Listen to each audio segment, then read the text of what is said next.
Estamos de volta com Pensamento Jurídico, uma produção da Amages. Participe de nosso programa pelo e-mail pensamento@amages.com.br, pensamento@amages.com.br. Hoje estamos discutindo a novidade da lei que estende aos avós o direito de visita aos netos em caso de separação ou divórcio dos pais. E também sobre a decisão judicial inédita que obriga os mesmos avós a pagarem pensão alimentícia. O nosso entrevistado é o juiz da Vara de Família da Comarca de Belo Horizonte, Reinaldo Portanova, que recentemente foi promovido a desembargador do Tribunal de Justiça de Minas Gerais.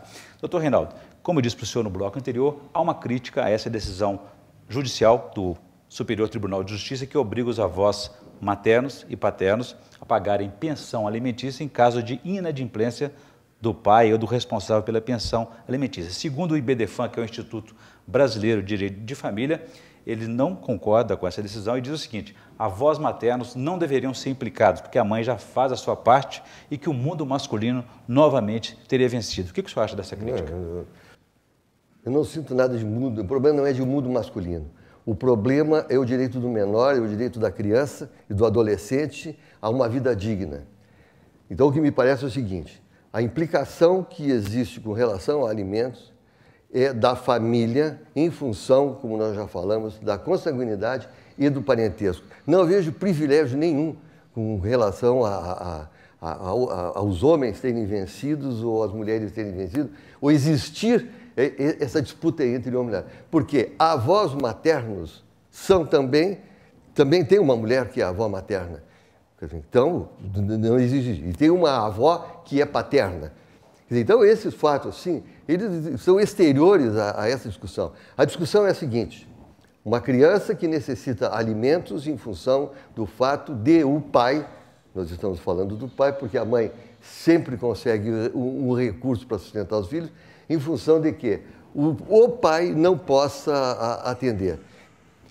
Então, essa criança, ela pode chamar, porque a criança que é a detentora do direito, ela pode chamar o avô paterno, a avó paterna, a avó materna e o avô materno. Agora, porque é da criança o direito, sim, não é da mãe. A mãe não tem nada a ver com isso. Se exemplo desse pai que está inadimplente, os avós também não tiverem condições, não tiverem recursos suficientes para bancar essa pensão, como é que fica a situação? Nenhum dos avós? Sim. Se nenhum dos avós tiver? Sim. É muito difícil. Aí eu não posso responder porque há decisões, por enquanto, né, sabe que o direito é criação, por enquanto não existe ainda decisão que determine, por exemplo, que os tios paternos ou maternos... Poderia se estender, então, a outros parentes mais próximos. Só que existe uma barreira, eu ainda não encontrei nenhuma. Eu já fixei numa decisão minha a obrigação de um tio de pagar alimentos para um sobrinho e o Tribunal de Minas Gerais reformou a minha sentença dizendo que ele não tinha obrigação de fazer isso. Doutor Reinaldo, vou ampliar a nossa discussão, chamando então os universitários da Faculdade UniBH para me ajudarem a entrevistá-lo. A pergunta primeira é da Rosimeire Caldeira, por favor.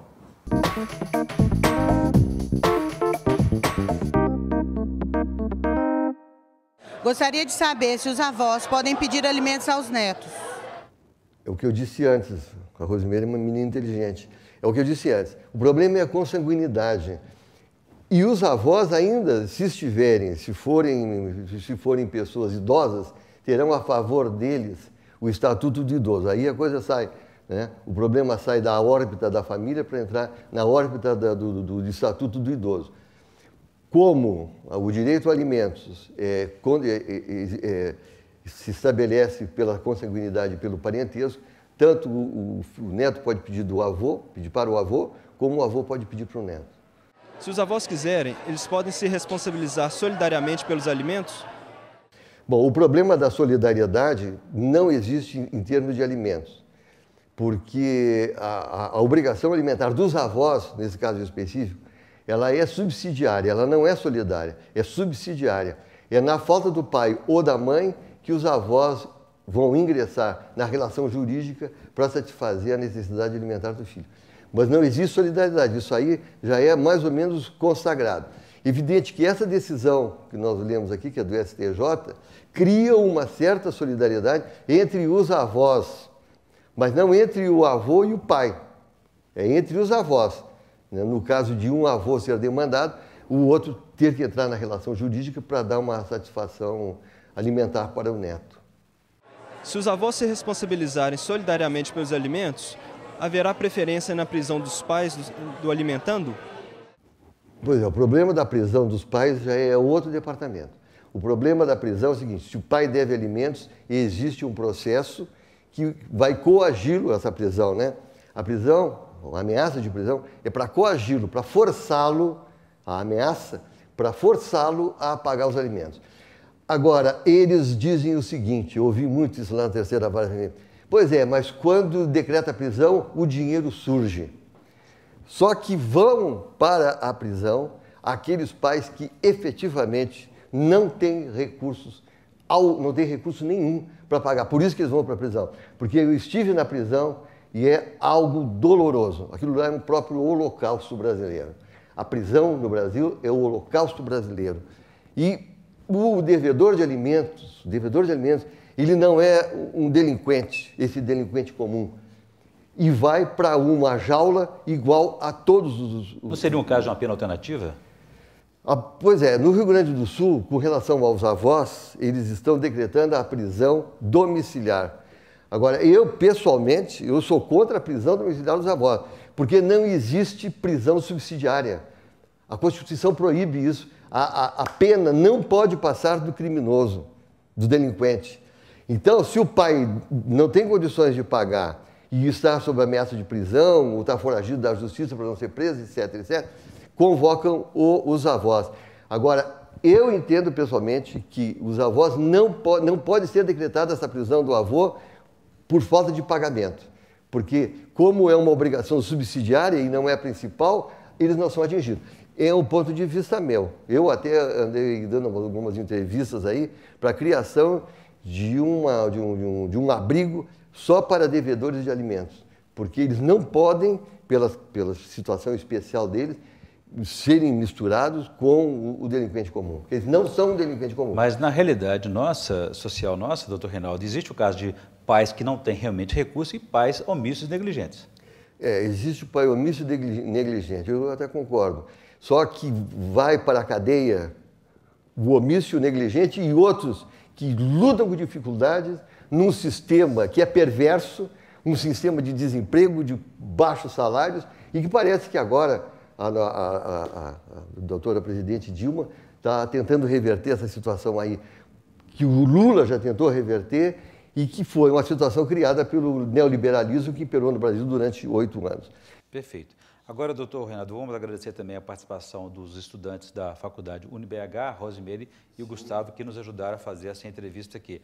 Não há como obrigar um pai ou responsável antes de obrigar os avós Pois é o que nós falamos, né? A medida extrema é a prisão, é a ameaça de prisão.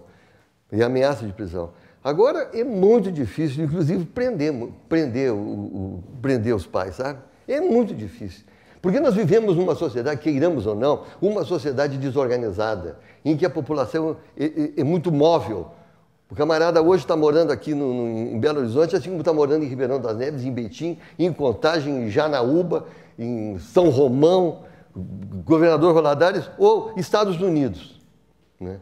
Estados Unidos. Então, como nós não temos raízes, nós somos um povo em que a população, em função da pobreza, ela não tem raiz, ela não se... Então é muito difícil tu conseguir, às vezes, localizar o pai. Porque ele está desempregado, não tem nem aonde procurá-lo, né? E a família, muitas vezes, acaba dando essa cobertura. Só que hoje, né, com essa obrigação dos avós, às vezes o pai mora com os avós, o oficial de justiça vai na casa dos avós, pergunta pelo pai, e o pai diz, ele está desaparecido, não sei onde que está. Quer dizer, isso aí facilita para o menor, né, então, mover a ação contra os avós. Quer dizer, aí o avô vai ter que descobrir o pai. Né? Quer dizer, é uma faca de dois gumes. E em muitos lugares, como você falou no primeiro bloco, a base da economia local são os proventos dessa aposentadoria desses avós. Pois bem, doutor Reinaldo, vou fazer um pequeno intervalo. Gostaria que no próximo bloco o senhor falasse do lado bom dessa notícia, que é o direito de visita dos avós aos netos, que está sendo também agora legalizado aí, de acordo com a sanção presidencial. A gente volta em instantes.